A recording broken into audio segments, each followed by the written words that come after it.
Man, that's an unbelievable win for our ball club. We've been here for 11 years. That might be the best road win that we've ever had as a program. And I mean, if you look back at Auburn basketball history, that might be one of the best road wins we've ever had as a program. I never mentioned to the guys that we hadn't won here in 30 years. Didn't think it was prevalent because all new players, new staffs. We just kind of kept our mentality on what we need to do to beat Florida. And, I thought our guys, for about 32 minutes, executed the game plan to perfection. And, our team 3 weeks ago would not have won this game. And that just speaks to our growth as a team, our growth as a staff, and our kids just, willingness to stick together and really lock into the details of the things that we've been harping on every single day in practice. And we've just continuously gotten better as a group. And, for us, it's about what we do from here, because while we beat probably the best team in our league on the road, like we can't, while we never got too low, we can't let this get us too high, because, if we let this thing affect us in a way that can distract us from the next one, then it really doesn't mean anything. So we got to get on to the next one, and we got to get on to Texas, because, they're obviously playing good basketball right now. But unbelievable environment. That was probably the best crowd I've ever seen in this building since we've been at Auburn.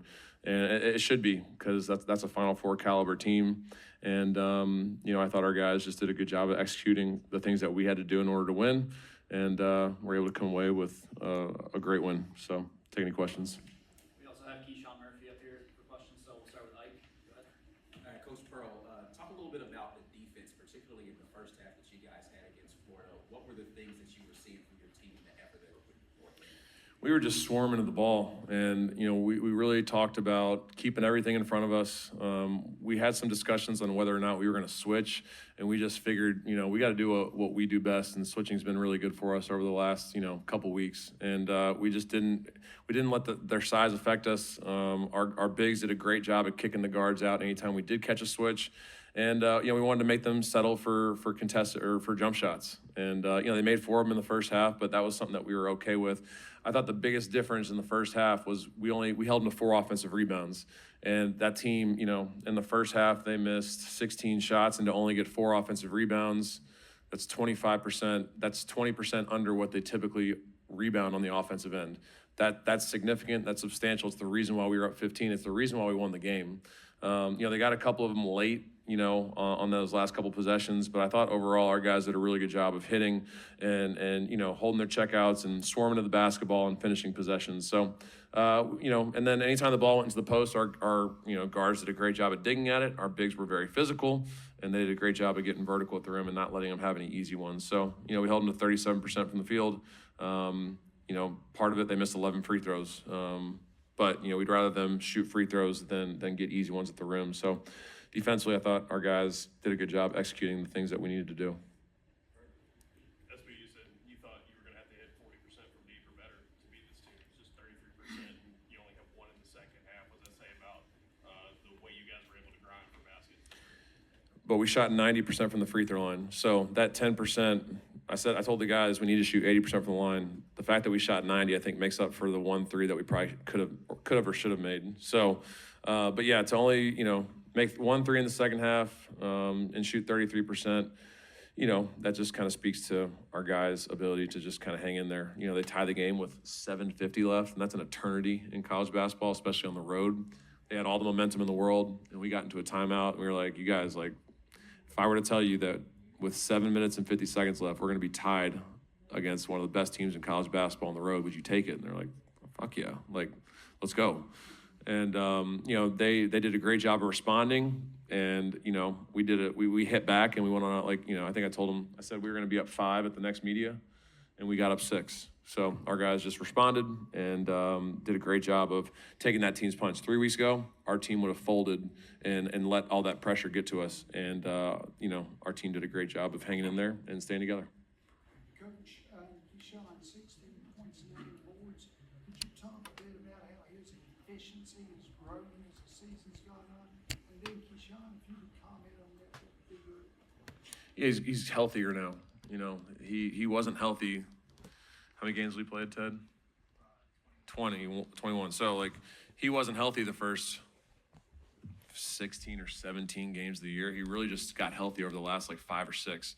And you've seen his production go up, and we're able to run things for him. And he's been doing such a great job of anytime a miss is coming off, he's crashing the offensive glass. And he's just he's got way more pep in his step, way more bounce. And, we've always known how talented and skilled he is. And you see that with his, touch around the rim. I thought that 3-ball in the second half was cash, too. Good, man. But you're making your free throws, too. He's 12 for 13 in the last 2 games from the foul line.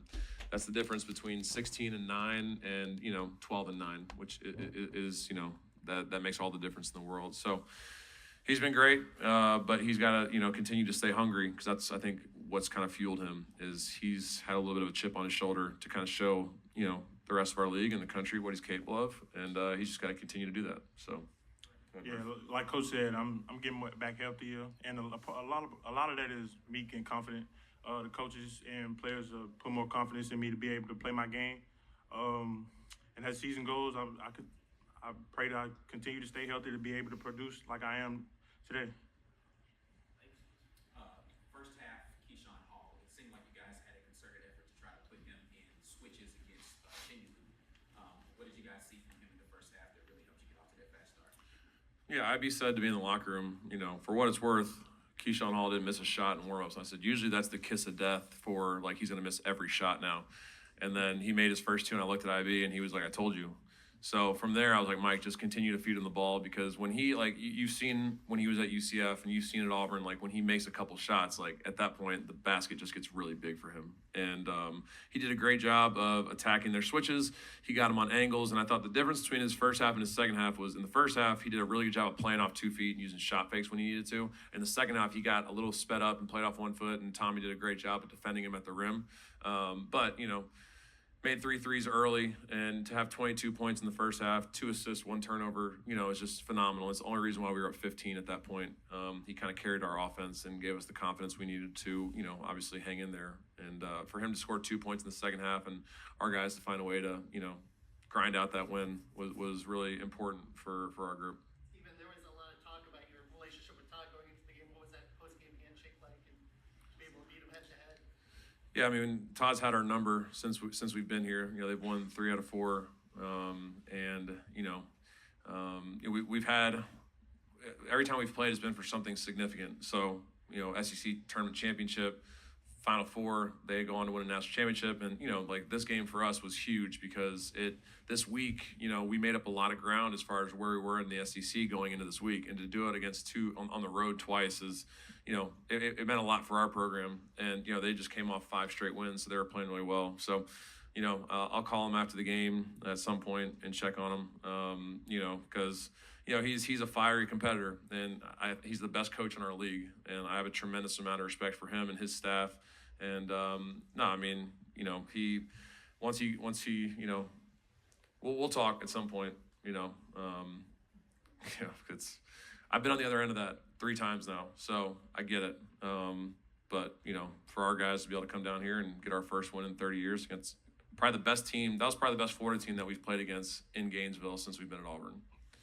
And for us to be able to come in here and get a win is, significant, and proud of the guys. Thank you, Mark. Steven, a guy to your left has been an impactful SEC player for a while now, but for Williams Adams to come in here and make the winning plays he made late, what's that say about him, his character, just kind of how he's coming along? Yeah, Sebastian is just, he's the ultimate, team guy. And, you look at his stat sheet, 5 points, 2 rebounds, 2 turnovers. That's not a great stat line for Sebastian. But like you said, he's out there and he's making winning plays, and he's checking out every single possession. And then when we needed it the most, he puts the most physical player in our league on his ass and scores a layup. So that no one else can do that. Sebastian did it. And, he's mature beyond his years. He does so many good things for us. He will do whatever we ask him to do in order to win. And, he's a prime example of why we continue to do this, because there's young men like him out there still. And, I'm really proud of him. I'm proud of his development. And, he's made our team as a freshman just so much better. Murph, as SP said 3 weeks ago, you guys probably don't win this game. What's changed my opinion, has been the effort on defense. Like our coaches say, nothing we do works without effort. So lately we've been putting more effort into everything we do, showing up at practice, whether it's come out. It's just the small details. We've been putting more effort into everything we do, and it's starting to show on the court.